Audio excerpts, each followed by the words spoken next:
Welcome to the Tuesday Review. I'm Nathan. I'm James. And I'm Callum. And tonight we're talking all about Martin Scorcese's new mobster epic, The Irishman, brought to us by Netflix. Yes, because no one else would make it, which is sad. A sad indictment of our current time. And I'm sure we'll talk about that at length. Let's talk about something that you brought up before the show, and then this will segue into another point that'll segue into The Irishman and the Netflix thing. So we were talking about, or you were telling me because I hadn't heard this, about there are anti-monopoly laws in South Korea. Yeah. So essentially what's happened is Disney have bought out Frozen 2 in South Korea, but apparently, according to the internet and news sources, Disney is in legal trouble because they are breaching anti-monopoly laws in South Korea, as allegedly Frozen 2 occupies 88% of cinema screens in South Korea. In South Korea, you can only occupy about 50% before it's, I'm assuming 49%. Maybe 50. Yeah. But if any more than that, and you're running a monopoly, which is anti-competitive behavior. Which makes sense. Think about it. 88% of all cinema screens at any one time are showing the same movie. Yeah. What's the point? Now, we're talking about like it's South Korea, but I'm going to assume that here, America, UK, Frozen 2 is playing on well over 88% of screens. Yeah, so maybe. I would think that Disney definitely has a monopoly in most places in the world, and it's only now that South Korea is like catching on to them and being like, hang on a second, guys. Yeah, you know I don't know. I don't know the numbers. Yeah, I don't know if there's a history. Like, is this just the first time they've decided to crack down? Who knows? Yeah, maybe it's the first time it's just come to the news cycle. First time it's come to our attention. Exactly. Yeah. Which is interesting because if you've listened to the show, you know we don't like the ever-present blockbusters at cinema screens.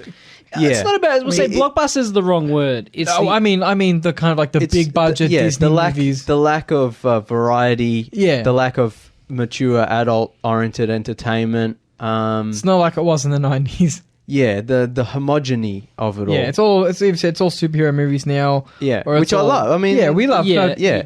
But that's not the point. If every movie you're seeing at the cinemas is brought to you by Disney Pixar, you have an issue. Yeah, I mean, right when Rise of the Skywalker comes out, that's all it's going to be playing everywhere. Exactly. Yeah, and that's even if they were to show Empire Strikes Back in every cinema screen in Australia, I would still be like, look, I love the movie, but what about Knives Out? Yeah, or what about X, Y, and Z? What about all the movies? What about Irishman? Yeah, well, yeah, exactly. What about all the other movies that would be contenders for our movies of the year lists that we didn't get a chance to see? What about The Lighthouse? What about The Lighthouse? Exactly, yeah. So, yeah, it doesn't matter the quality of the movie. Like, this is more about the monopoly. Yeah, the fairness of it all. True. And this, I guess, ties in also to recently I can't remember the exact details, but basically in like the 20s or 30s maybe, big Hollywood studios owned like all the cinemas. And the government was like, hang on, you can't make all the movies and own all the cinemas and like... Yeah. So there was like laws put in place where if you're a big Hollywood studio, you can't own all the cinemas. And that's how it's been for a long time. Now, of course, studios and big corporations have figured out loopholes to get around that.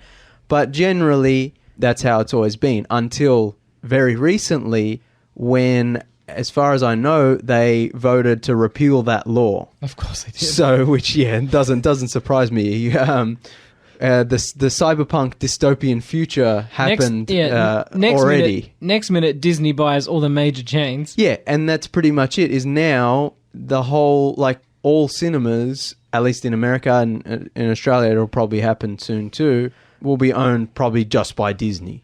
So that's concerning. And like we were talking about a couple of weeks ago where, they're not showing Fox movies anymore, and it's going to get to the point where it's literally all you're going to see is what Disney wants you to see. Makes our job easier. Bad for art though. No, it doesn't make our job easier. No, I mean, what I mean is, because the only movies getting released are movies that Disney wants you to see. No, it makes us have to hunt more. Yeah, exactly. It makes it harder to see other movies. It makes our job actually quite a lot harder. Yeah. Once you unravel that. Exactly. But it's like, then we were also talking about, like, because Netflix opened their own cinema recently, I think. They like bought an purchased old... the Orpheum. Yeah, No, it was something like that. in New York. Some old... Yeah. Like find saying it- Orpheus. something like that. Yeah. And I don't know if Amazon has opened, because there's Amazon Studios, the filmmaking studio.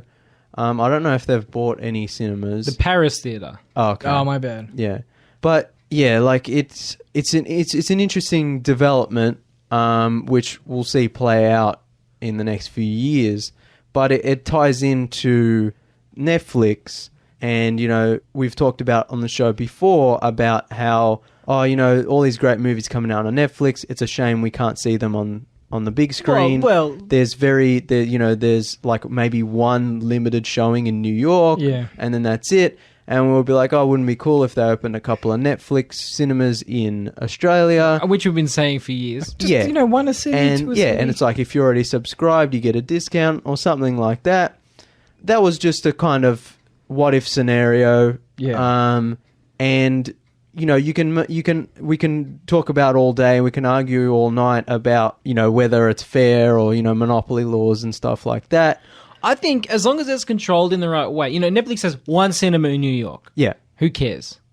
Yeah. It's about the companies not owning 99% of cinemas. If they should No, be allowed exactly. at least one a Yeah. city or a... But what I'm saying is now with these laws being repealed, it's going to change things For the worse. pretty much. Yeah.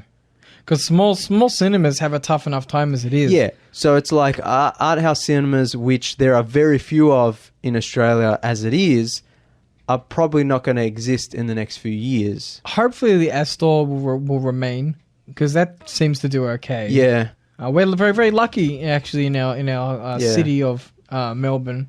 yeah, like, because, I mean, it also depends on, it really depends on, like, because as long as people make indie movies that are outside studio control, like, hopefully there will be places like, you know, like the Nova, which will show them. But if Disney all of a sudden buys up all of That's the right. cinemas and is like, this is all you can show, then the people making those movies will stop making those movies because they can't even show them anymore. And I suppose we almost might even get guerrilla cinemas coming out. Or it's just going to push further everything onto streaming. Yeah. You know, we've talked about before on the show about how all the indie movies and you know, that used to come to the Nova and, you know, small art house theaters are now kind of going to streaming.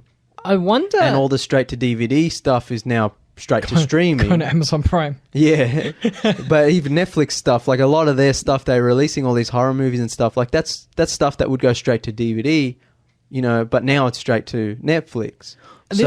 This might just be pushing more towards everything going on streaming. the digitization. And the only movies being played are like Marvel movies, Pixar movies, you know. This would only work in a state like Victoria that will say that's quite progressive-minded and quite into the arts. But I wonder, would one of the answers to this be, we'll say, government or council-based theatres that aren't owned by corporations? Just in the pure interest of showing art? That's an interesting idea. That's an interesting idea that would very quickly turn bad.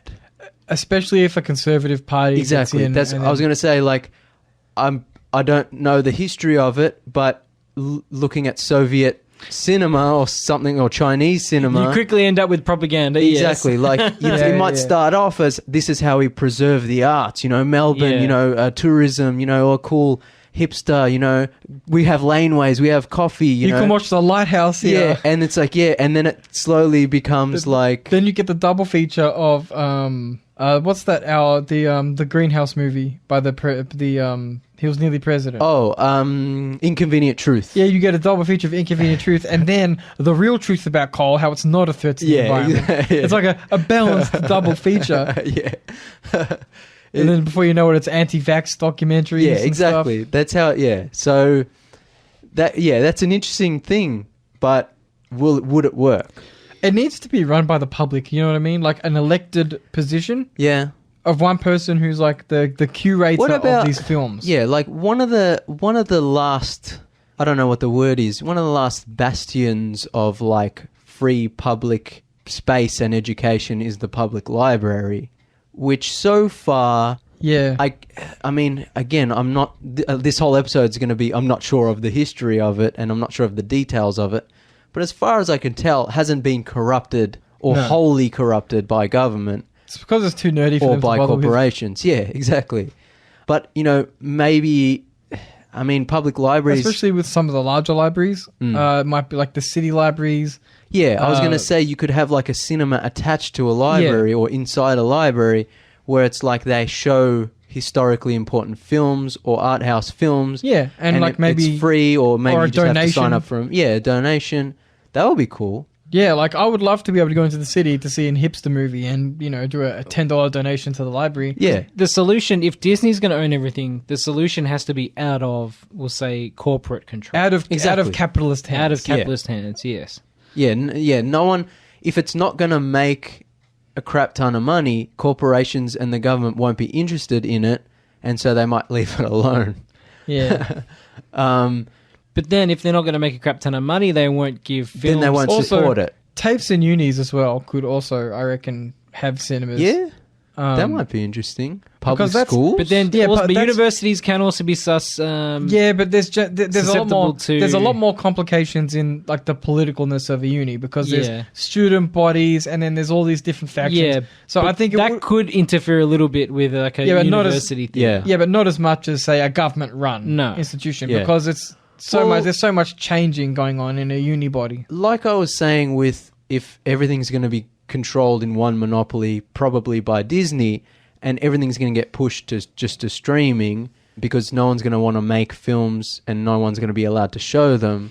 So it might be like we were talking about with the piracy episode, where if there are studios like A24 who makes really interesting kind of lower budget indie films, like they would have to have their own, if not their own cinema, their own streaming platform. Yeah. Do you know what I mean? Then another interesting question though. Should all of these independent film developers, film publishers, filmmaking companies, should they band together and create their own cinema chain?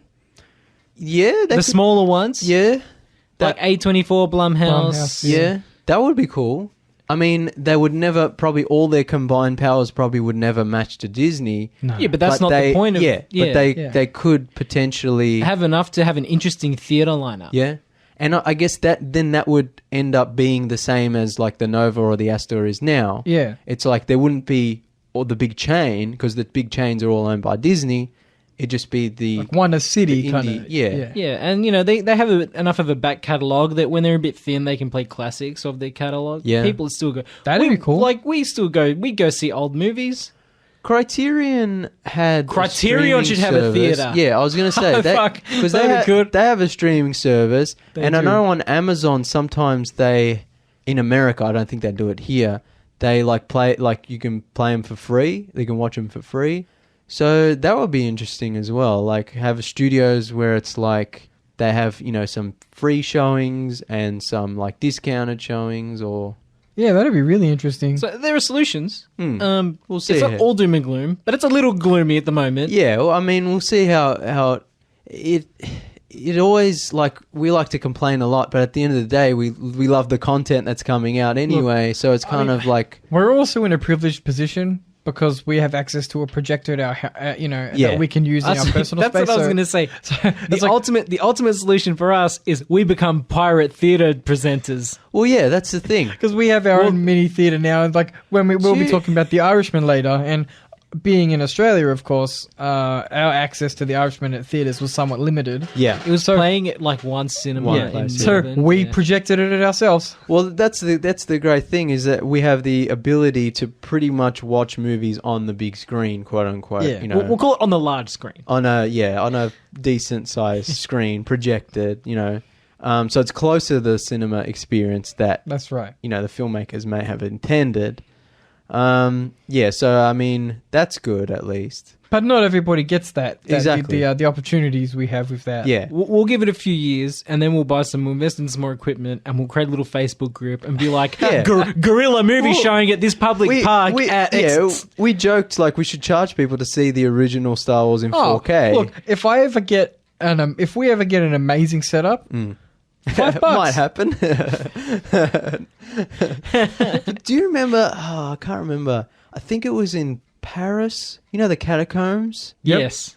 They found like an abandoned cinema down there. That's awesome. And like they like found it and then they left and then they came back and everything was gone.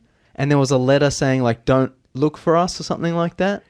And it was like a mystery and they were like, what the hell? And they think it's like a pirate cinema that moves around. That's my dream job. I know. No, but Fight the power. Yeah. Wouldn't it be great though? Wouldn't it be great to just like go to like, I don't know, Fed Square and just project the original Star Wars 4K? Oh man. That'll land us in some serious trouble. Yeah. But No, I I'm would not do talking it. us. I'm not talking us. I'm talking the idea of going to Fed Square If to I watch was- Star Wars with like a proper sound system. If I was like a Mr. Robot hacker man, Yeah. like all I do is like project movies in public like, places. you know the electronic billboards at the Yeah, train stations? yeah. Like, yeah, there's movies playing. Just feel like this is my... There'll be someone watching it and be like, that's not the special edition. Yeah, no, but so yeah, hopefully the theatre issue will not get Yeah. worse. I'm not going to say it's going to get better because it probably won't. I mean, if they have... that's the thing with Monopoly as well. If they have a monopoly, not only can they control what we see and hear, they can control pricing and control like basically... Also, trailers, what you know. Yeah. They control the whole like, process. And, the whole process, like the process end. of like getting to the cinema, like the social aspect they would control. So that's concerning. But anyway, this kind of ties into our like point about Netflix was the only studio or company who would make The Irishman. And the problem with that is we like seeing Martin Scorcese movies on the big screen. Yeah. And Netflix, luckily, just bought their own cinema, which is nice. But yeah, it's a massive shame that It did. Yeah, like we said, it did have a very limited showing in the States and a very limited showing here and around the world. But yeah, like a Scorsese movie, should be everywhere. and we've it feels like we've been talking about this movie forever. We always joke like a Scorsese couldn't get a movie made. Like he went to the studios and they were like, "No, the budget's too high. Sorry, buddy." And he had to go to Netflix, and it's like, Excuse me? You made how many billions of dollars off fucking superheroes and you won't give Marty money? it's like Martin Scorsese should be that guy who's like, "Do you know who I am?" yeah. You know, like it's kind of like I know his last couple of movies haven't. I mean, Silence I don't think did that well, but then again, Silence didn't get a massive release. Look, do you Wolf think... of Wall Street I think did well, but that got a bigger Yeah. release. Now, do you think Goodfellas would do well in this current market as it is today? I don't think it would do that well. I think it's too traditional. Do you know what I mean? Yeah, it's a hard thing to Like, because everyone, pretty much, that's his most popular movie with people. If you ask, oh, have you Sort of, seen... yeah. Like, if you ask, do you know Silence? I'm like, no. Do you know Yeah. Taxi Driver? He did Taxi Driver. Yeah. They'll be like, I've heard of it. Do you know Goodfellas? Yeah, I know Goodfellas. that's his main, yeah.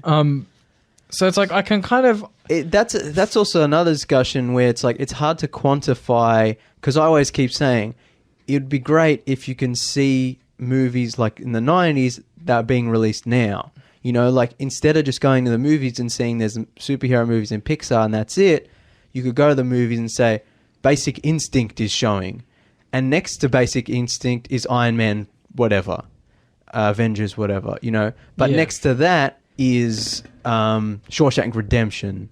Joe Dirt.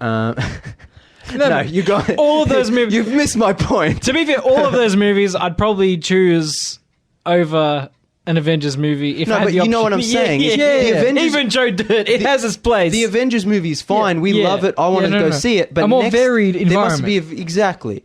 Which Give us in a the choice. 90s, if you look at the 90s, there seemed to be And it's like more a of balanced ecosystem. more of diverse. But that was before superheroes changed the notion of what a successful movie is. Exactly.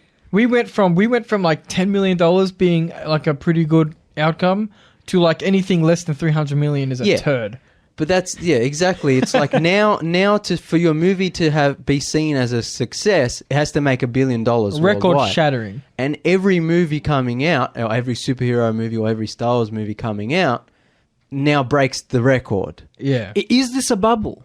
No. People have been saying for the last few years that the superheroes are bubble. I'm not talking about superhero. I'm not talking about superheroes specifically. I'm talking about the box office problem. The box office expectation. No. Are we going to get to a point where the studios themselves aren't happy because like there's going to be issues when they're not making this money? This also ties in back in the streaming where if Disney does take over, Monopoly or whatever, and if the ticket prices keep going up, that's the only reason why these movies keep breaking $1 billion. If you look at look at ticket sales, older movies made more. Actually, more people saw them. Yeah. But now every ticket is so expensive that every movie is making more and more money every year. When we were young, how much did ticket? Do you remember the price of a movie ticket when we were like 12, 13? I found a kid's ticket that I got for Toy Story 2, which was $99, roughly around there. Yep. For, I want to say $7.50. So now compare that to the current pricing, which is anywhere from... That's a kid's ticket, though. Yeah. They don't do kids' tickets now. But, so one, they don't do kids' tickets now. But two, an adult ticket couldn't have been more than $12, $15. Yeah, so I'm assuming that inflation doesn't match the extra cost we currently pay. Most likely not. Because anywhere from 15 to 20, even more than $20 sometimes. So that's what I'm saying is like the prices keep going up. That's the only reason these movies make so much money, not because they're good or because more people are seeing them. And at a certain point, people are like, we've already seen this in the last few years, and people have been discussing this. We've been discussing this. Like people have been going more towards streaming, more watching things at home, where you have a home theater set up, even if it's not like a projector. Like you have a home theater set up, so you don't need to go to the movies anymore. Look, we know which way the wind's blowing, and we plan accordingly. So, but that's the thing is like in the future, the only thing you're gonna be able to see is Marvel. Yeah. And the tickets are going to cost $40. And what do you think's going to happen? Everyone's going to go to streaming. But then streaming might get more expensive. And there'll be more of them too. And there's more of them. And Disney has their own streaming, which we've talked about last week. And as Disney continue to purchase each company, that all gets added to the streaming service until there's only Disney Plus left, and that'll be $30 a month. And then everyone just goes to Netflix. Problem solved. And then Disney should own everything, because then everything's on one service, everything's in one place. And then we go to the catacombs. Yeah. But that's at the end of the day, you raise a good point, because at the end of the day, if all of this becomes our modern nightmare of theaters, we have our Blu-ray collections. Well, that's another reason that I'm like kind of insistent on having a physical collection, because I'm like, one day when Skynet takes over and the internet turns on us and turns into an AI and tries to kill us, and I can be offline watching my discs. When my bunker. You mean when the Death Stranding happens? Yeah, exactly. You'll be in your shelter. But like all of this really does point to, like, in taking a more pessimistic light, the death of cinema, like in terms of the traditional cinema going experience. Yes. Which again, like, I'm, as someone who loves watching movies and tries to watch as many as I can, I'm not the kind of person who's like, I'm a purist. I only watch movies at the cinema. You have to, this, that, and the other. A good TV and a sound system is fine. Like a good movie is a good movie regardless of where you watch it. That's right. And this, I guess, should tie into our Irishman discussion, where Scorsese has been kind of vocal about, digital filmmaking, streaming services. A lot of filmmakers have, Tarantino, Spielberg. I also feel like our boy Marty got in trouble not too long ago because he's like, oh, Marvel movies aren't cinema. I'm like, that kind of relates to what we're talking about. Exactly. I don't think he meant it. I think he came off way harsher than he actually meant. He didn't articulate his view very well. Yeah. I mean, he I think he said pretty much what I was saying a while back, maybe even in our Star Wars reviews. Like, he was saying they're more like theme park rides. Yeah. No, I only mention that because like he has similar views to what we were just saying. He didn't articulate it very well. But you can see what I'm saying, where it's like there are these traditional filmmakers who are like, you can only watch it in a cinema, and it's like cinema's dead, and Tarantino's shaking his fist at the cloud or whatever. Yeah, as he does. And it's kind of like, I'm not I'm not a grumpy old man. I mean, I am a bit, but I like streaming services. I like watching movies at home. That's not the point. The point is, like we've been discussing for the last half an hour, there is a cinema-going experience that has been lost or changed, and which, like we said, Disney can potentially own, Yeah. Do you know what I mean? Yeah, it's no. Like, it's like they can It's like the own, changing face of cinema. Yeah, it's like I'm a the little cinema- concerned. Yeah, it is concerning, but also I'm not. I'm more than a little concerned. Yeah, The Irishman reference. yeah. Yeah, no, I know. You threw me off. No. I know. Now I'm trying to think about what does he say to It's the death of cinema. Russ says something to Jimmy Hoffa. He says, "This is how This is how it is.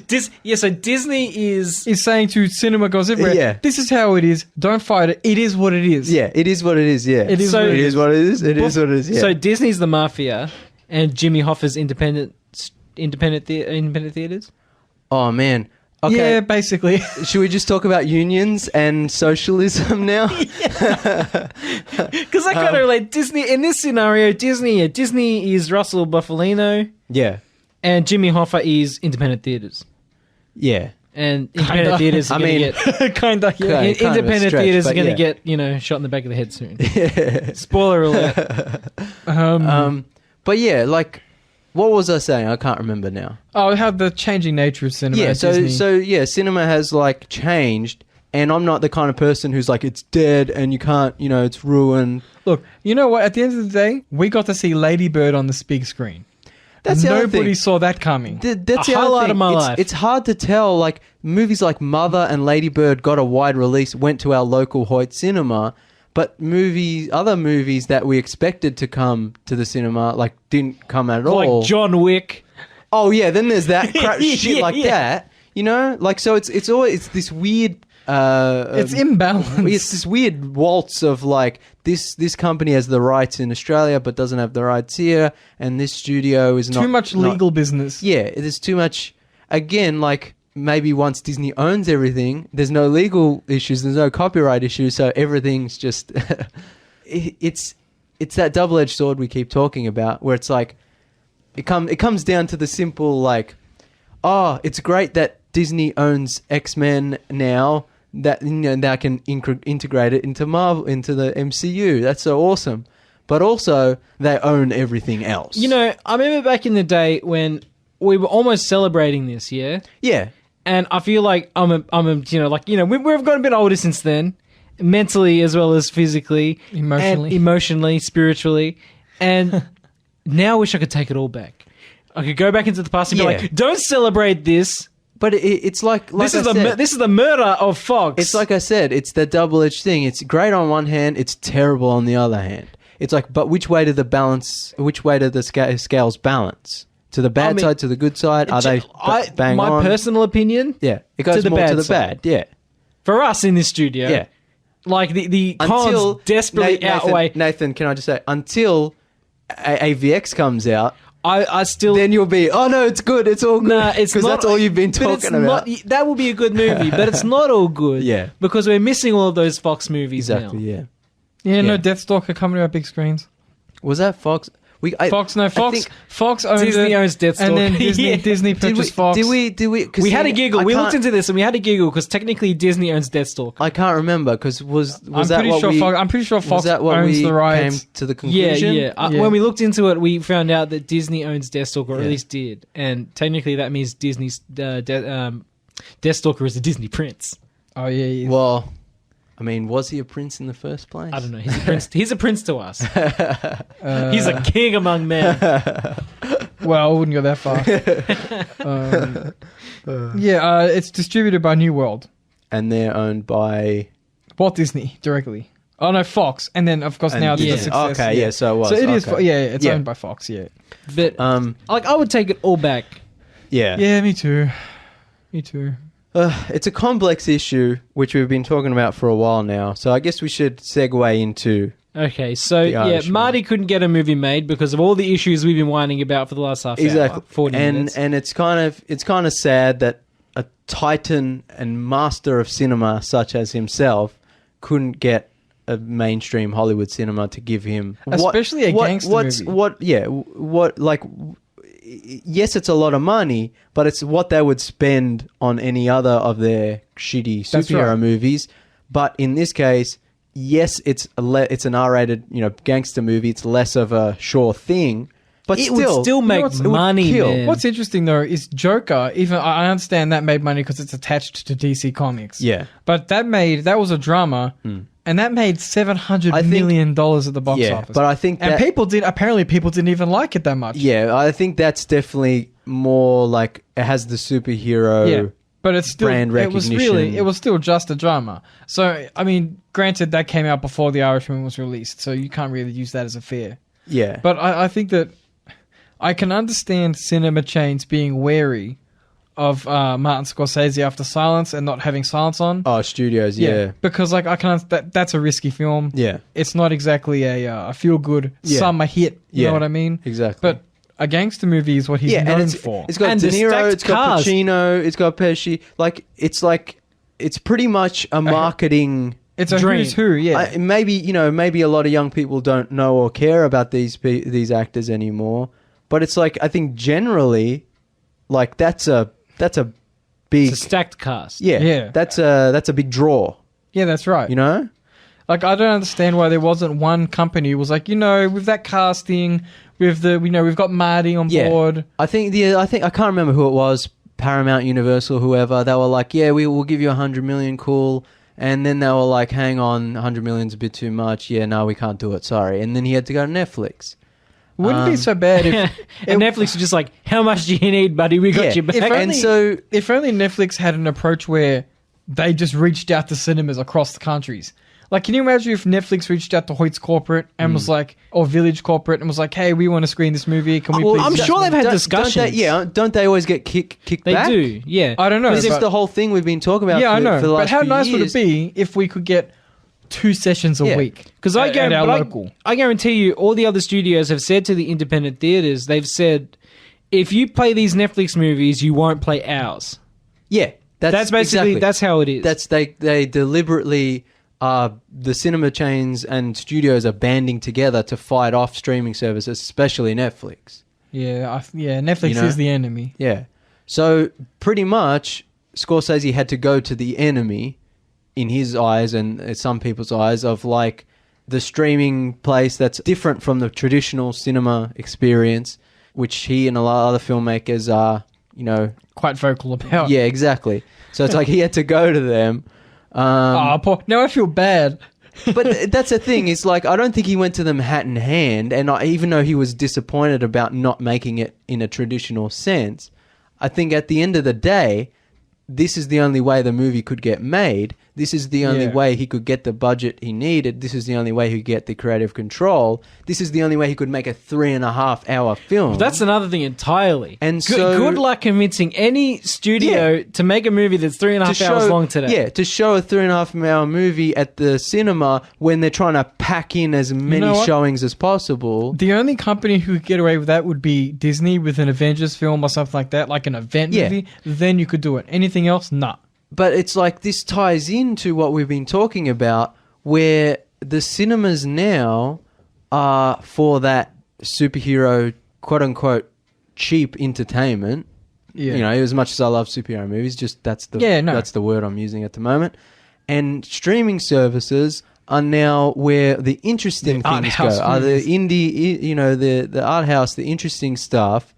And this is kind of what's happened with The Irishman. The Irishman is a traditional 60s, 70s, 80s kind of drama. It's just not even it's I guess it's an indie movie, but it's not an art house film. No, but you know what I'm saying? It's a movie that would have came out in the 70s and no one would have batted an eye. It would have been considered mainstream. The only people who would release it now is Netflix.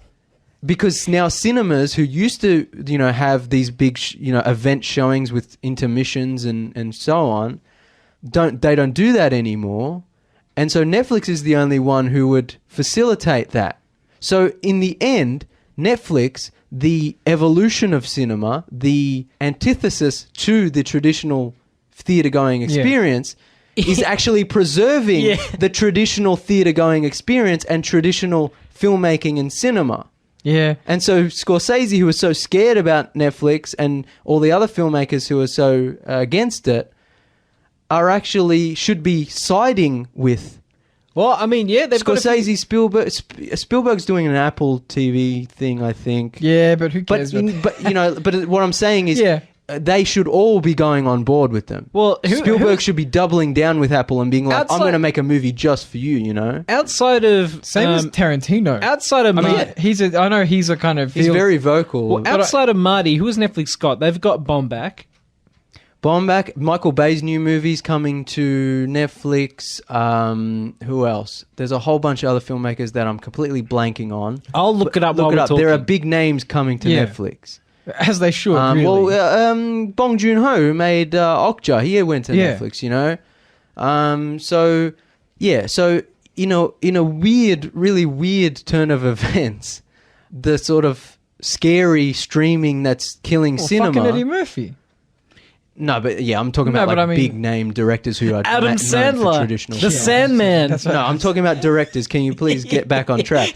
So, the big scary streaming services who are killing cinema are actually where traditional cinema is Yeah, no, that's right. going, just as we talked about many times where TV is where storytelling is now and movies are where just action and Ron Howard. yeah. Ron Howard's moving to Netflix. Yeah. So I feel like, this is kind of circling back on what we were talking about before. Even if Netflix can't have their own cinemas, it'd be cool if they had public events where they screened their films. Like if they, like I said, to use an example, Federation Square. Yeah. If they were like, you want to see The Irishman? Federation Square, public screening. yeah. You know what I mean? Or Marriage Story, public screening, etc. Yeah, Like so- at least that way we could see it Yeah. before. Zack Snyder, that's who I was thinking. Oh, of. Zack Snyder. Yeah. Well, so far we've got Ron Howard, Martin Scorsese, Steven Soderbergh, Guillermo del Toro, Damien. I'm probably going to butcher half of these names. Damien Chazelle, Dee Reese, Noah Baumbach, Alfonso Cuarón, Yeah. David Michaud, Tamara Jenkins, Nicole Holofcener, Jeremy Saulnier, and Yeah. others. See? There's more. So, there's hope. So that's what I'm saying is like these people who make interesting non-superhero movies or non-mainstream movies because they're not mainstream anymore, even though they would have been mainstream 20 years ago, are now going to Netflix or streaming services because really that's the only place they can get for funding. them. Yeah. Which is a terrible shame. But that brings us to The Irishman, Yeah. which got $150 million in funding. Yeah, well, I think it was originally less. it was originally supposed to be $100 million, and I think it ended up being closer to $200 million after all was said and done. I mean, the de-aging tech probably wasn't cheap, and all those actors' salaries probably wasn't cheap. And to be fair, we got bang for buck. Oh, look, it's definitely in terms of performances. yeah, that. But like the movie itself, like if you said this is $200 million. It's like, oh, that seems like a bit much. But at the end of the day, it's like, it is an epic. That's right. It is truly an epic. It's not an epic in the same way as like Lawrence of Arabia, but it's, it's an... Spans decades. Yeah. Different, yeah. It's the... It's the story. It's like literally the story of a gangster's life. Yeah. In terms of not yeah. from birth, but Yeah. It spans it's like decades. usually but, yeah. like a movie will be a slice of someone's life, but this movie's like the bigger picture. Or it would be someone's life, but it would be crammed into 2 hours and be rushed. Whereas this is 3.5 hours, so it's like... It can take its time. Yeah, it's like, here's everything that kind of happened, and yeah. And So- even then, we thought some of it might have been cut out. Well, apparently, like, according to the IMDb trivia, the original cut was over 4 hours. Which wouldn't surprise, yeah. Yeah, which is not surprising. But, like, I was joking to you guys, like, I'm down for the 6-hour cut. Like, one sitting, no intermission, I'm down for it. I love long movies. All my favorite movies are long movies. All the best movies are long. So the length of this movie didn't bother me, and it felt justified, and it felt well used. But even then, I was like, could be longer. Yeah, no, because we were thinking... Because I was like, we were that- sitting during the credits just thinking about the movie. Yeah. And there's, like, characters that... Yeah. We feel like there could have been a little bit more of them somewhere. Yeah. Well, I like it. Dominic Lombardozzi, I think his name is, who plays Fat Tony. Well liked by all. No, that was Tony Jack. Oh, my bad. Sorry, Yeah. one of the other Tonys. Too That was many different Tonys. Tonys, There's yeah. a joke in There's the a film. Tony, yeah, Tony. Is like, oh, which Tony? This Tony. Yeah, he plays Fat Tony, who only appears in like the later part of the film, and he's like older, overweight. But Dominic Lombardozzi, or whatever how I pronounce the name, he's not that old. So they had to put makeup on him and stuff. So I was wondering, I'm like, did he play the younger versions as well in the flashbacks? And that was cut out of the film.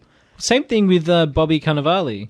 Yeah, he wasn't in it much. He was in a couple of scenes, like, as a younger man and in an older man. Yeah. Like, they used him through the movie, but I feel like they probably used him more, we just didn't see it. Yeah, true. Anna Paquin gets, like 2 lines at the end of the movie? Yeah, they probably used her a little bit more, maybe, hopefully. Yeah, so it's like they could have fleshed her out more.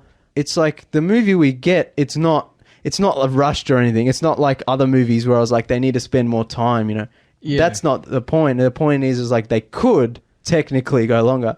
And Netflix kind of gives them the opportunity to do that. Because they don't have to worry about it's like cinema session Yeah, I don't times. think Netflix would have been overly concerned. Yeah, Like they were probably like, yeah, whatever Yeah, you need. go for your life, Marty. yeah. Honestly, the bigger the hour number, the more people will be talking about it. So you can't. You know, That's true. Netflix, one of their big currencies is of course Yeah. like hype. Netflix releases longest movie Yeah. ever made. No, like that's legit currency to these companies. Is like it gets people interested. It gets Yeah. them looking at articles, which is free advertising. Yeah.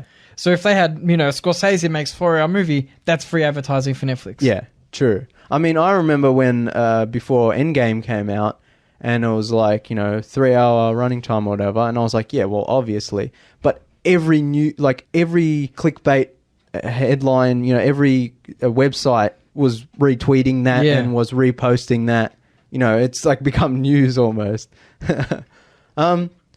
Should we just announce spoilers and then talk about the movie? Yeah. Oh, look, We've been rambling on for like almost an hour.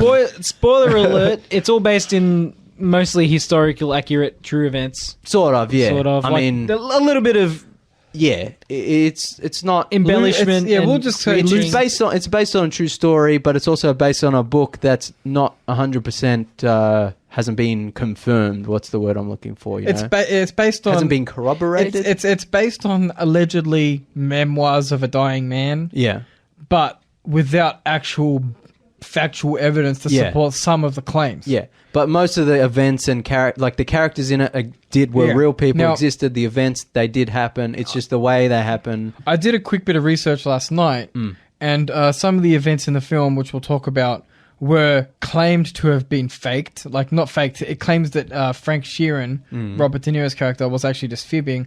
But the company that published the book that this movie is based on, claimed that no one has ever brought forth evidence which contradicts the claims in the book. So essentially, the publisher claims it's legit, and there's no one to claim otherwise unless further evidence is brought, which proves that he's a liar. Yeah, that's fair enough. That's about as tricky as the movie gets in terms Yeah. of the truth. Yeah, And he may or may not have killed Jimmy Hoffa. yeah. Yeah, that's the. I was trying Yeah. to circle around that. That's yeah. the big yeah. We allow spoilers. Well, yeah. I mean, spoiler That's- warning for The yeah, Irishman. If you haven't seen it, I think you're not going to But, see it. I mean, and if you have seen, The thing is, like, we danced around it, but I knew that Frank Sheeran was going to kill Jimmy Hoffa going into the movie because Oh. that's the point of the movie. no, that's yeah. If Jimmy Hoffa is in a movie and your main character is a hitman, put two and two together. So yeah, the movie is called The Irishman, based on I Paint Houses. I heard you. I heard Paint you. I heard Houses. you paint houses. That's the thing is, I think Scorsese wanted the movie to be called "I Heard You Paint Houses," but I guess for marketing purposes to make things a little bit more Dramatic. no, not dramatic, Mainstream. a little bit more mainstream, more accessible, more digestible. They just titled it The Irishman. But at the start of the movie, like the title card, it flashes like "I Heard You Paint Houses," and the end of the movie, the title card is "I Heard You Paint Houses," and then it like dissolves into The Irishman. So I think he's still that's the title, Yeah. which is a cool title, Yeah. It is very cool. especially if you like know what it means. And that intro was so cool. The way it sort of flashed. There's very good fellas, Yeah. like the road and the yeah. But yeah, it's based on that. Frank Sheeran was Irish American Truck driver. truck driver, I guess, who He fought in the war. returned from World War II, started a family, got involved with the mafia, the mob, and basically ended up being a hitman. He was, he ended up getting quite close to the mafia and was like one of 3 people with, basically one of the Buffalino rings. Sort of like he got very close to that of life. Yeah, there's like the first non-Italian to be like in the inner circle of the... Not a made man, but like 99% of the way there. Yeah. And over the course of the film and, the decades, like he gets, like introduced to Jimmy Hoffa, who's the leader of the Teamsters Union, who had, mob connections and so on. And then because Jimmy Hoffa is such a controversial figure, Frank kind of becomes his kind of bodyguard. Yeah. And they become kind of friends. And then as the years goes on, Jimmy Hoffa gets more and more kind of clashing heads with the mafia. Yeah. Because the mafia moves in on the Teamsters Union. Yeah. And Jimmy Hoffa's protective of his union. Yeah, they kind of take it over and he's like, hang on, this is my union. I started it. It gets to the point where he's like, look, he doesn't mind the criminal element of the mafia because they're useful to him. But at the same time, it's his union, back off. Yeah. And obviously the mafia doesn't He's kind of lost that. control and he's got very vocal about it. And they want him bumped off. And things may or may not happen. And Frank Sheeran's kind of finds himself kind of in the middle of this conflict. Yeah. And because he's very much a man of dual loyalties. Yeah. To be fair, one of the funny things about this movie, after reflecting on it, is the movie almost makes the mafia seem sympathetic in a certain light. Yeah, like it makes Jimmy Hoffa almost feel like the bad guy in a certain respect. Only because they plead with him to be reasonable. Yeah, it's a weird thing. It's a bit weird. Because, like, Joe Pesci is so good in this movie. Very restrained. And I feel like one of the reasons he's so good is because he's such a subtle, restrained performance where he's known more for his, like, loud, like, like Goodfellas and Casino. Like, he's more of the hot-headed, loud, like, violent gangster. Whereas this movie, he's like, much more of a quiet kind of... A gentleman. Yeah. And so, like, he keeps warning Jimmy. Yeah. And he's like, it's like, I feel like half the movie is them being like, Jimmy, please, be reasonable. Yeah. And Jimmy Hoffa's like, no. And they murder Jimmy Hoffa. And at the end of it, I'm thinking, well... like Larry, kind of, I feel like Larry warned David him. meme, that Larry David meme where he's just like shrugging his shoulder and he's like, I don't know. It's like, did Jimmy Hoffa deserve it? Maybe. They warned him. They warned him very clearly.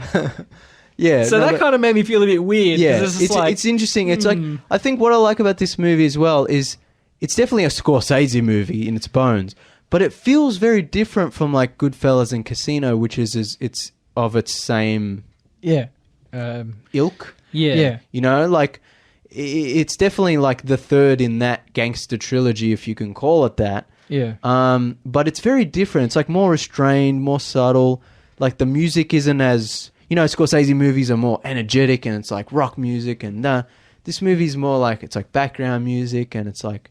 Yeah, definitely. It's like, it doesn't have the same... It has, it's definitely recognizable as Scorsese, but... The movie is centered mostly around middle-aged men. Yeah. And as they get older as well. So I can kind of understand that because Goodfellas is more about... It's about young men being gangsters. Sort of, yeah. I mean, Casino, they're a bit older. Yeah. But it's still young. They're relatively young men. You get to this point now in Scorsese's career, and his gangster figures are older. They're kind of like... Yeah.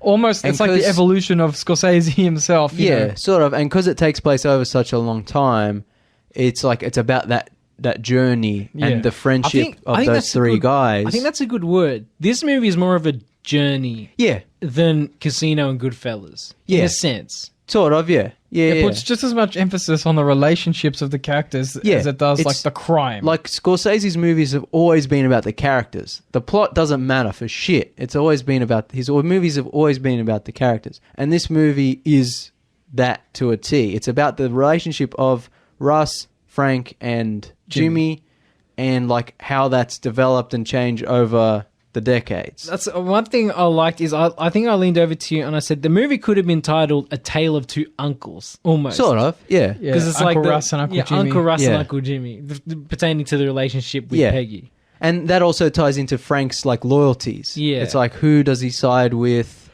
Yeah, You know? he's got the man who propped him up in Russ. Yeah. But then he's got the person he's close, his whole family is close to, which is Jimmy. Yeah. Because the daughter doesn't really like Russ because, you know, she's Yeah. like, That's the not thing close is to him. like you can criticize the movie for not developing Peggy and a lot of the other female characters. And I know Elise, who's listening now, she messaged me about this.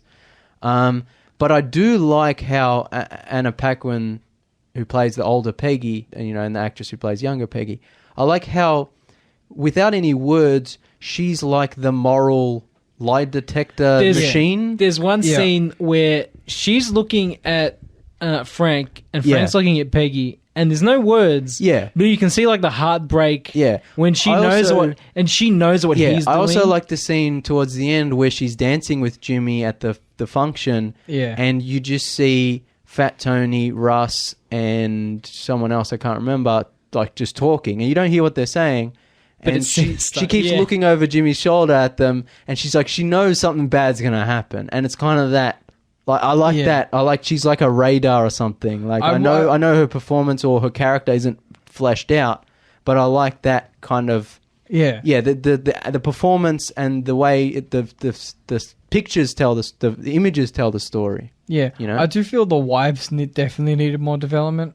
Yeah. One bit I really like in Goodfellas is where the narration just changes from Henry to Karen, and you're just like, what? Scorsese, you madman. Like, one, you have narration, which most movies shouldn't do, because as I've talked on the show before, it's just lazy and crap. But Scorsese is the best at it. And then, okay, so you've got Henry narrating the movie, and then his wife just starts narrating the movie halfway through. Like, I really like that. It's like all of a sudden you change. They could have done something like that in Irishman, but that might have felt too... I think just a few scenes about, the wives saying like, oh, what do your husbands do? It's none of my business. Yeah. Like, in The Sopranos, when the wives generally Yeah. have a kind of idea, but I did like they don't Jimmy's... talk about I did it. like Jimmy's wife, Jo, how she's kind of like in on it. Like, she knows. Yeah. And I like how she's like, you have to do this, this, and this. Yeah, and then yeah. he's like hugging her, and he's like, see, Frank, everyone thinks I'm the killer. Yeah. And Yeah, but yeah. actually she's the killer, and I'm the softie. Yeah. And I like that. That's Al Pacino gives 10 out of 10 Oh. full Al Pacino in this movie. Solidarity. He goes full I like arm the wavy best- Al yeah, Pacino. the best part, which Nathan and I were cracking up, is where Jimmy completely goes speechless, and he's at his desk, and he's just like, what? yeah. Yeah. After he gets arrested? Yeah. Yeah. No, before that, when he's at the Is meeting with his board or whatever it is. yeah, in the office. Isn't that after he's got arrested? Is it after? I thought it was he gets arrested, like They it's let him taken go- away. Oh, and they let him then out they on let him go on bail or whatever. yeah. And then he's like, you fellas are Yeah. going to get me arrested. Yeah. Yeah. Sent to jail, rather. And he's just like, I can't. He goes full Al Yeah, Pacino and it's but great. I love how he can't even say anything because he's that so serious. Yeah, it's just like Yeah. Oh man, so good. Robert's also I guess we should address the elephant in the room as well. Yeah. The CG. Oh yes. Yeah, there was much controversy so- because the de-aging The techniques. de-aging, yeah, which we've been talking about a lot, over the course of the show. Obviously, it was noticeable. I didn't hate it once Yeah. I sort of settled. Yeah, it's a weird thing where it's like it didn't look bad. It's noticeable. Because the movie's so long and the majority of it takes place when they're already middle-aged or older, it almost feels like a small portion of the film, even though it is, it's quite a lot of it. Like, it feels small. Yeah. And you can, if you, like, I have seen, like, before and after images, and they did do a good job. But, yeah, it's like, at a certain point, you can't really de-age a 75-year-old man to make him look 20, 30, or 40. Especially if he has to do something physical. Yeah. and I think that's the main issue. Yeah, we have with it. That's is- the thing is, because, like, there are those flashback scenes, and Scorsese didn't want to use another younger actor or didn't want to use stand-ins or doubles. And so, yeah, the movement, you can't really mimic, When you're a 75-year-old man, you can't fake the movement of a 30-something man. Exactly. So, like, that's kind of where, a lot of the problems, like the like the noticeable uncanny problems, valley. The face, it's like, it looks a bit rubbery, but it's like, I guess at the end of the day, it's like if it was makeup or whatever, like you'd have the same suspension Yeah. of disbelief. You just kind of have to get over it. I So- found I did get over it eventually. Look, I personally think that I would have liked to see a version where they just cast a younger actor. I was actually thinking while watching the movie, what if Bobby Cannavale played young Robert De Niro? He could pull it off. Yeah. Yeah, I mean, you could even change the story a little bit so they're all just like he's just a little bit younger than he was in real life. You know what I mean? So you could Yeah. have like a, you know how Well, no. Well, I was just gonna say, like, because of the de-aging, there's only a certain amount they can do. yeah, Robert De Niro, even when he's playing someone in his 20s or 30s or 40s, like, he always looks at least 50. yeah, Like, that's probably the Yeah. youngest he looks. Yeah, yeah. So there's the you can bit- get rid of the turkey neck, but there are other problems going on. exactly. Yeah. There's the bit where he's fixing the truck and Russ comes up and helps him, and I'm like, I think he's supposed to be in his 30s, It's indeterminate age, yeah. but he look like the youngest you can say that guy is maybe 50. Or maybe Yeah. 40s if you're really pushing it. You Yeah. know what I mean, right? Yeah, Like, yeah. and this Yeah. is where the suspension of disbelief comes in. And it's like, if they used a younger actor, would the same suspension of disbelief as saying this young actor who is not Robert De Niro and this old actor who is Robert De Niro, and saying they're both the same character, is that the same suspension of disbelief you use in your mind or your imagination as makeup or de-aging CGI? Oh, I think Look, I as think Callum said, it would have been a different more, movie. Yeah, a different. Number one, it would have been a different film. Mm-hmm. But number two, I think it also just would have been a more natural Yeah. kind of like. Yeah, I'd be like, And- it's very clearly not De Niro. Yeah. but it's more natural for your unconscious mind to Yeah. watch. Godfather And 2. yeah, exactly. And it's like, it's not like movies haven't done this before. Yeah. And also, yeah, it would help to get More energy Yeah, in it. yes, I know Scorsese wanted to keep those actors and keep the through line of like the performance, but it's like, yeah, the energy of a young performer, even pretending to be another person. Yeah. Like, that's a different energy that comes Like, across. yeah, they could have done... I like that I Bobby mean- Cannavale idea. Like, Yeah. they could have added a bit of prosthetics to him, make him look a little bit more Exactly. like De Niro. All you need is Looper. like De Niro has that Yeah. little dot, Look. you know, that little... They did it in Looper. Yeah. JGL looks nothing like Bruce Willis. No. They made it work. I love that movie so much, and some people like think the makeup looks terrible. It looks good, but it's fine. I like it. Yeah. Like, it kind of works, and it's also, you have to keep in mind, like, he's not playing young Bruce Willis, he's playing young Joe. That's right. So that's another thing. It's like the young actor would not be playing young De Niro, who would be playing young Frank. It's about costume. It's more about just like the face. It's about the Yeah. character, the costume, Yeah. the way they talk. then you could, this is going off on a tangent. Then you could argue that really De Niro is not the right actor for Frank, because Frank is like an Irish, like, I know De Niro has some Irish ancestry, but like another actor might have embodied He can it. embody the character a bit So better, yeah. already De Niro playing that character is like, you're already suspending disbelief if you know Yeah. who the real character is. And so for another actor to then play Robert De Niro, like the no. suspension of disbelief is like already... Yeah. I mean, the only thing they could have done is change the story a little bit and widen the age gap, as Callum said before. And then you could have had a young actor and an older actor, and Yeah. it might not have seemed as strange. Yeah. That's the other thing. The only de-aging face where it was like really bad was when he's very young in the war. But that's such a quick scene, and you barely Yeah. see it, that it's... Yes, it looks like a video game, but it's over in a flash. They didn't even have to show his face, you know. If they played it, they changed it a little bit. It could just be him remembering, and you know it's him because Yeah. the editing. And then, you know, you just see a faceless soldier shooting some people, and you're like, well, it's De Niro. Maybe, yeah. I don't know. But yeah, it's not too bad. It's you can get over it. Yeah. basically. It's no Rogue One. Oh, God, yeah. Look, the movement is what you'll struggle with. Yeah. If you're worrying Look, about the de-aging, not necessarily the face. I have to rewatch Ant-Man and Guardians of the Galaxy 2, but I always remember the Marvel de-aging as being impeccable. Oh, no, even on their TV shows, they made Kyle MacLachlan look fucking 20 years Yeah. old. It was incredible. That was amazing, man. In the Agents of S.H.I.E.L.D., Kyle MacLachlan has a flashback scene where he's de-aged. Yeah. Straight out of Twin Peaks. Yeah. Yeah. Our boy. So, like, I keep coming back, like, before the Irishman came out, I was like, I keep saying, I'm like, they have to get whoever's doing the Marvel stuff Yeah. to do it. Was Industrial Light and Magic? ILM did this movie. I'm assuming they did Marvel, right? Yeah. I mean, I guess it they would make sense, right? 'Cause it's owned Star by Wars, Disney. Yeah, Yeah. Disney, yeah. But Yeah, so it's not as good as that, but it's not that bad. it's not that bad. And yeah, the like, movie's if better. they used- The movie's worth it regardless. yeah, if they use makeup, I guess it would be. And that's the thing that Scorsese's been saying as well. He's like, yes, it's this new technology and it's, you know, kind of different and out there, but it's like, at the end of the day, it's kind of the same as using makeup. It's just digital. So he's like, you know, in the future, we'll just be using this all the time. Lola VFX is Huh. Marvel's go-to for de-aging specialists.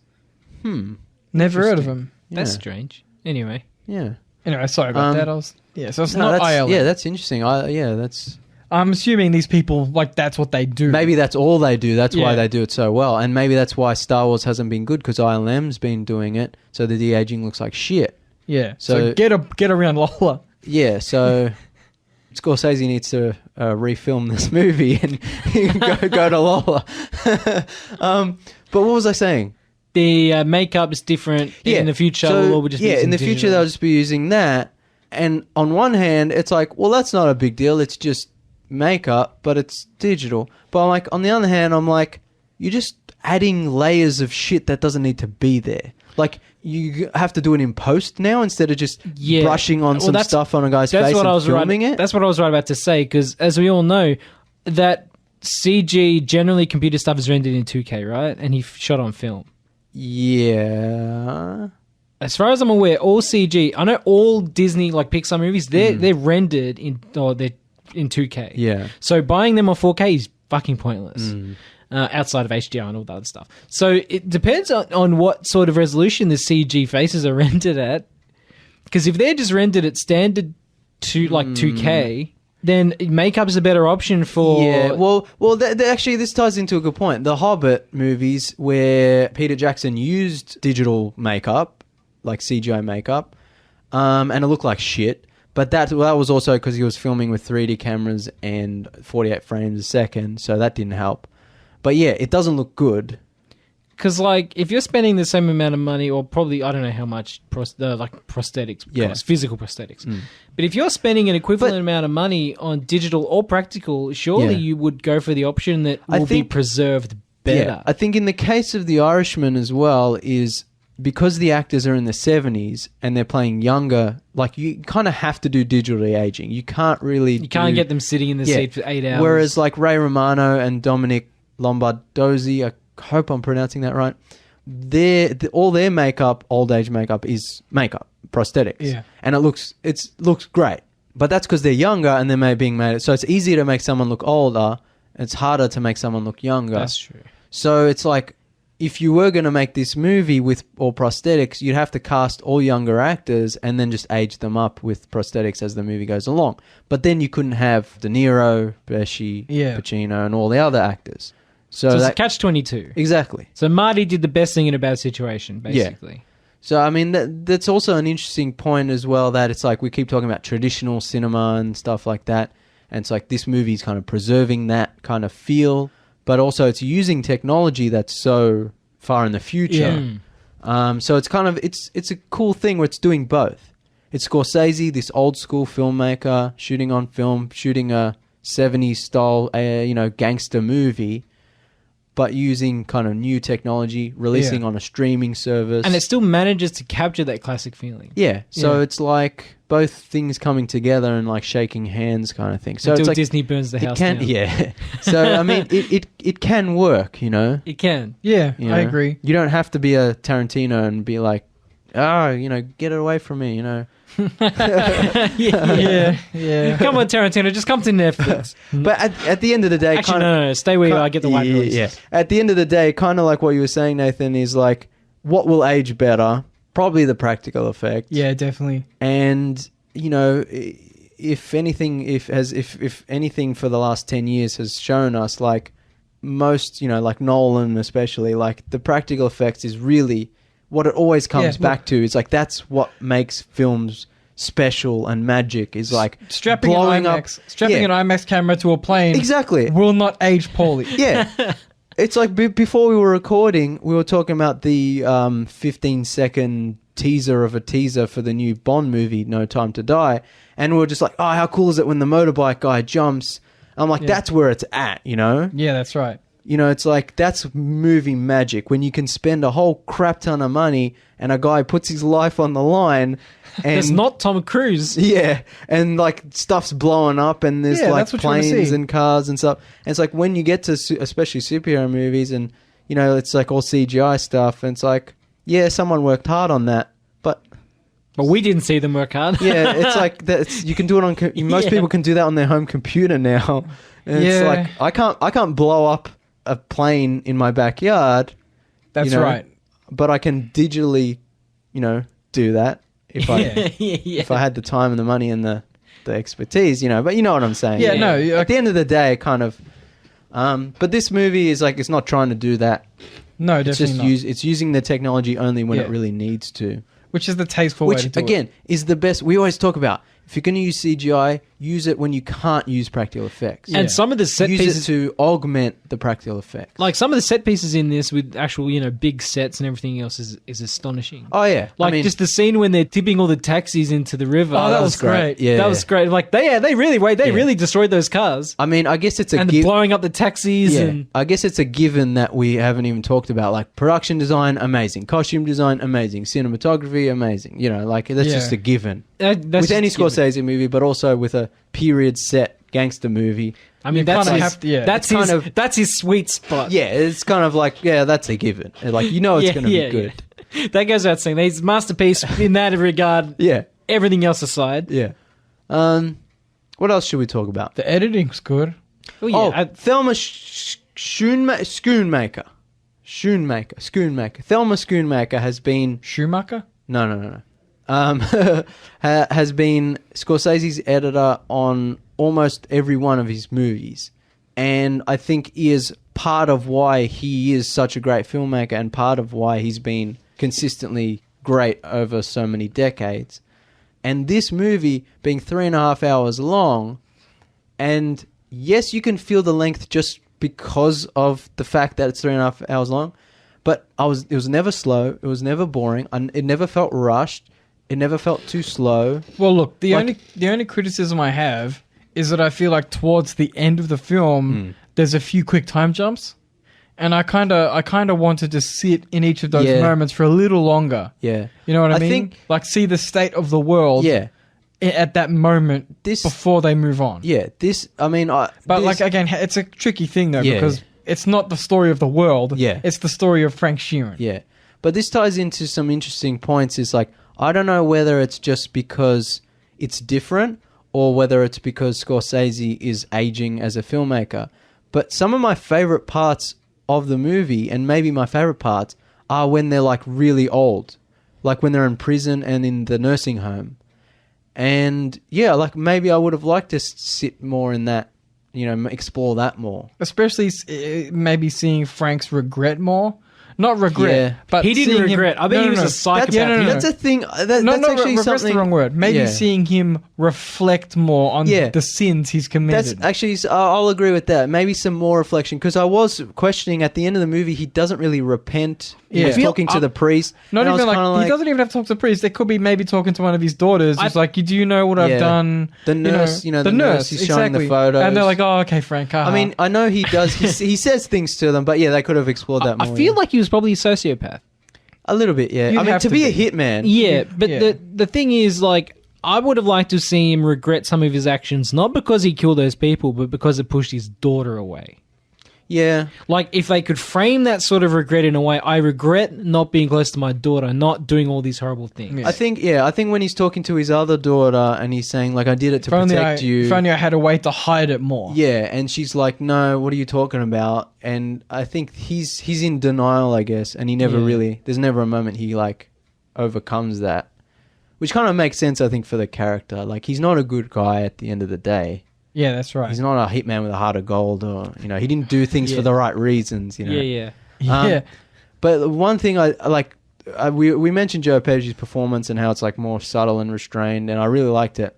And even before the movie was coming out, I was like, yeah, De Niro's De Niro, Pacino's Pacino, but it's like Pesci's where it's at. Especially Like, I'm since excited. he came out of retirement for this Exactly. film. That's the other thing is like, I don't think he's done a live action performance like for at least 10 years. And so that was exciting. That and Scorsese had to beg him over and over again to come out of retirement. So that's exciting. But I feel like he's a really interesting actor who got kind of pigeonholed into being the loud, crazy mafia guy, or to being the funny guy, like Lethal Weapon, and he did a lot of comedies, and it's he's actually a really good dramatic actor, and so I loved seeing him in this role, and if it's his last role, so be it. That's understandable, but it's it would be great to see him again. But one bit I really liked is at the end when he's in prison and he's just so old and frail. Yeah, and I was he's just.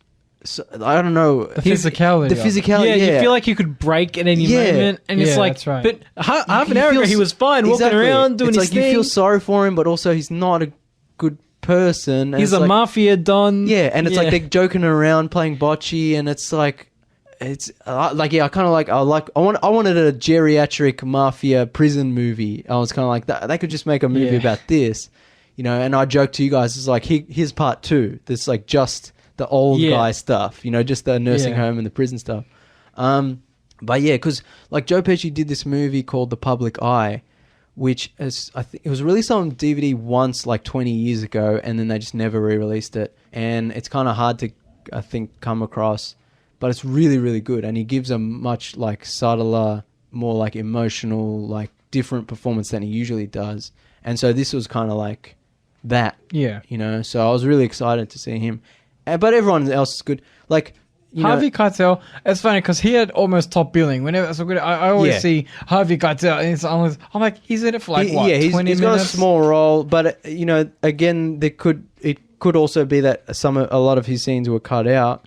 But I was saying, De Niro's De Niro, Pacino's Pacino, whatever. But it's I don't think everyone's good in this movie. Yeah. There are no bad performances. Yeah, I feel especially Pacino and De Niro, who you could argue have been phoning in a lot of their performances for the last 10, 20 years. Well, you don't want to phone in a Scorsese performance. Yeah, and what's funny is one of De Niro's best scenes in this movie is, ironically, when he's on the phone. So it's he's not phoning in a performance where he's on the phone. That was a shocking scene. Not shocking, but having to, this is after he's murdered Jimmy Hoffa, and he has to call up and his consolations, tell his condolences to his wife. Jesus, I butchered that. And it's shocking. He knows Jimmy's dead. He's killed him, and but the wife is what, I don't know what to do, and he's no, it's gonna be fine. It's gonna, it's straight lie. Yeah, that was brutal.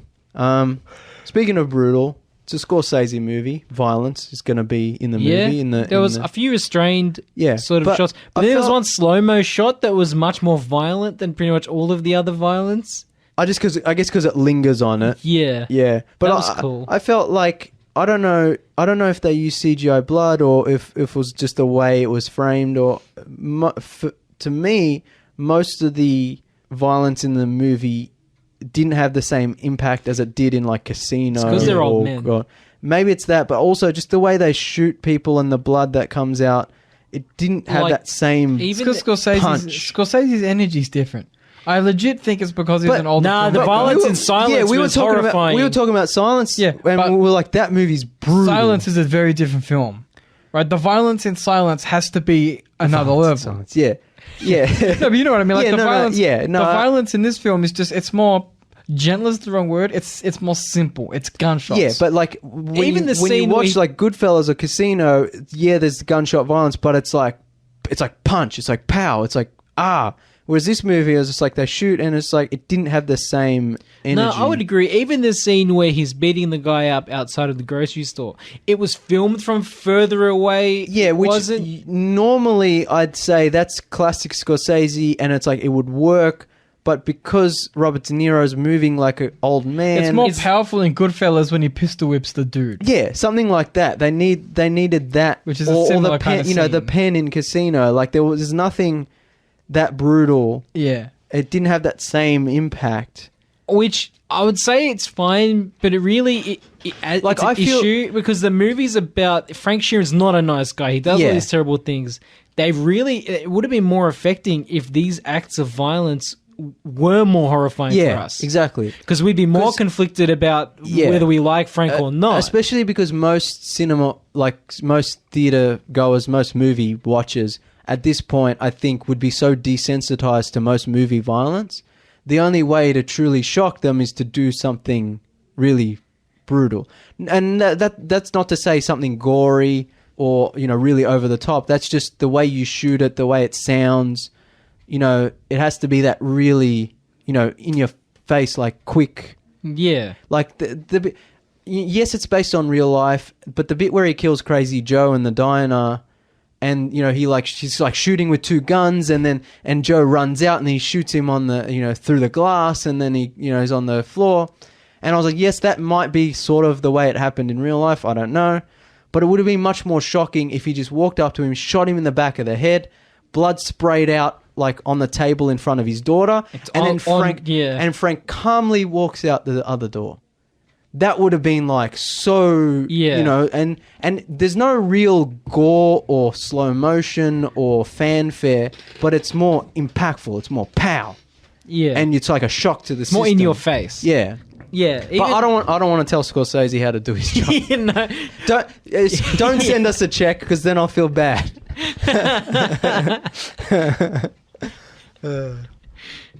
What else? Anything else? No, I think we covered most of it. Oh, I like the scene where he's like laid out all the guns and he's explaining which one you should use for the hit. Yeah, that's a very classic. That's like Scorsese, Taxi Driver. Yeah, that was cool. I thought it was funny how they like tie in the fact that the mob was involved with like the Bay of Pigs invasion. Yeah, and also, is it kind of inferred that they also killed JFK? Yeah. Like I think Russ says, it's like, it wasn't me, but it was us, kind of thing. Yeah, well, if they can kill there's a line that says, if they can kill a president, they can kill the president of a union. Yeah, exactly. He's like, so he knows it was one of the guys, Also, like the movie's kind of centered around like a road trip kind of thing. Like it's like remembering. Yeah, it's like the through line of the movie. Like he's narrating from his old age. It centers on that road trip that basically takes Frank Sheeran to kill Jimmy Hoffa. Yeah, which is interesting. It's an interesting especially narrative because the length of the movie. It's sort of like it's almost a flashback within a flashback, because it starts with him in the nursing home. Yeah, and then it goes, he's remembering the road trip, and then in the road trip he's remembering previous events. But I like how the length of the movie like gives you the luxury of like you're able to tell a more complex story over a longer period of time non-linearly. Yeah. And it works. So whereas in a 2-hour movie, you could flash back and then flash back, but it would feel rushed. It would that's right. Yeah. Whereas this movie, it's like it starts in the old folks home, he flashes back to the 70s, then he flashes back to the 40s, and then it kind of flashes back to the 60s, and then flashes back to the 40s, and then it flashes to the 70s, and then back, it's like and it doesn't feel choppy. It's organic. It doesn't feel, that's right. And again, that comes down to the editing, but also the length of it. It's like, it gives you that luxury of like, it doesn't feel like you're being jerked around or confused or, it's like that journey, again, that word, like, it's a journey up and down throughout the decades. I think for me, that's the best descriptor of this movie. It's more of a journey than his. I'd say Silence was also a journey. Yeah, but that was a journey in human suffering. That was like a Heart of Darkness kind of thing. Where it's like you're slowly, like it gets like more and more brutal. But this is just like a journey through life. Yeah. In a way, it's a nasty movie in that way, but it's a journey through it's a gentle journey through life of a very violent man. Yeah, it's definitely an experience. Yeah, like I think we were talking last night. Like it's not as good as Goodfellas or Casino, but it's also a different movie. Like I was saying earlier, where it feels a bit different, but also like. It's definitely an epic, and it's definitely a great, important film. Yeah. Look, and you know what? It might not be like what did I say to you guys? It might not be like fire. Like it might not have blown my face off. Yeah, but it's special. But you can tell it's special. Like sitting there experiencing that, you're like, there's this movie shouldn't exist. Almost. The fact that it does is a miracle. Like we've been talking about for the whole like first half of the show. And we're not shilling. Well, we do a lot of shilling on this show. Yeah. But we're not shilling in... This movie is worth a cost of a Netflix subscription. Definitely. Just to see this alone. See it once if that's all you need. As much crap as there is on Netflix and as much shit they have, and there's so much great stuff that it's kind of worth, especially if check out the indie filmmakers, as we were talking about before. Especially if there's more filmmakers going to be coming across to Netflix. And we got Marriage Story coming out soon, which we're excited about. Born back at his born best. Yeah. To quote a review, yeah, that's right. So, it's good that we have it. That's it. Anything else? No, just Martin Scorsese's next movie, Killers of the Flower Moon, starts filming in March. And is anyone going to put that out, or is that coming to Netflix as well? I don't know. Well, what who's is the making that? situation Yeah, with can- that? Because I would Can be you pissed look that off. Like, up? can you imagine being the executive who's like, I'm not going to do Irishman. Yeah. But your next film, yeah, sure, why not? Yeah. Like all these people who refused, now he's got another movie coming out. I can't think of an example off the top of my head, but I feel like that's happened so many times over the course of film history, where it's like, no, we're not giving you money to do that crazy film, and then that film comes out and is like, all right, yeah, we'll do your next one. Paramount.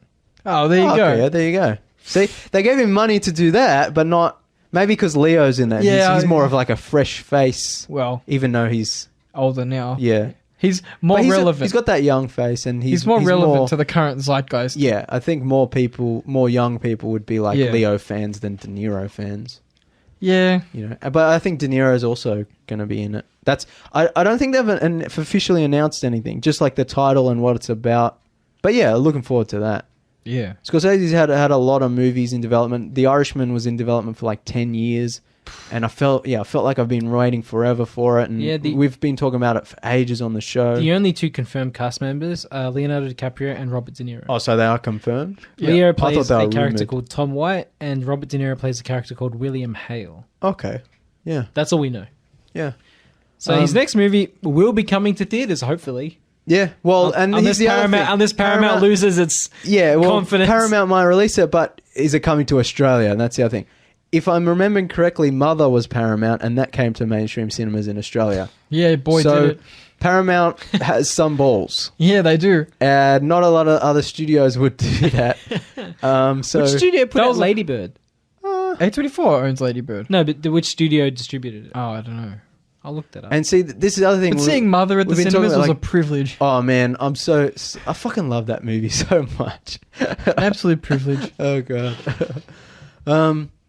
See, that's a movie you'd think would go straight to Netflix, and people would be like, "This is the worst movie ever made." But instead, it went to the cinema, And people were like, "This is the worst movie ever made." Or Distributed by- do you remember the reaction was, it's either the best or the worst. Yeah, No, it's distributed by A24 as well. yeah, that's Ladybird. Yeah, Yeah. yeah. What else were we going to talk about? I think I already sort of mentioned the No Time to Die James Bond. Yeah. The But- teaser trailer thing's coming out tomorrow, so we'll talk about it next week. Yeah. On the show. But like I was saying to you guys before, seeing the guy with the motorbike jump, and it's Yeah, like that's seeing cool. all the, seeing the guns coming out of the Aston Martin, and it's like hopefully they're going full Mission Impossible Fallout. Well, and just look, like I think that it might be because Mission Impossible was so successful. yeah. Oh, what Black think- Widow teaser? So trailer? while Should we're we recording, pause? Should we pause the recording. All right, we're gonna watch the Black Widow teaser trailer and then come We'll talk back. about it. We'll be back after this quick break. Wait, or should we stay on air and like what reaction? Do a reaction? Yeah. So basically, while we've been recording, the Black Widow teaser trailer has dropped Oh officially. god! All right, we're gonna watch it in studio. This is gonna make great podcast listening. I might cut this out. We'll see. Great listening. Yeah. Okay, we're watching. All right, so there's ScarJo. Oh, I see Jeremy. I see Samuel. Is that Thunderbolt Ross? Are we calling this Joan Wick? Yeah. Jane Wick. Oh, we've got a motorbike chase. Hey, hopefully this movie goes full Mission Impossible Fallout. Oh, she got a white suit. Oh, yes. Yes.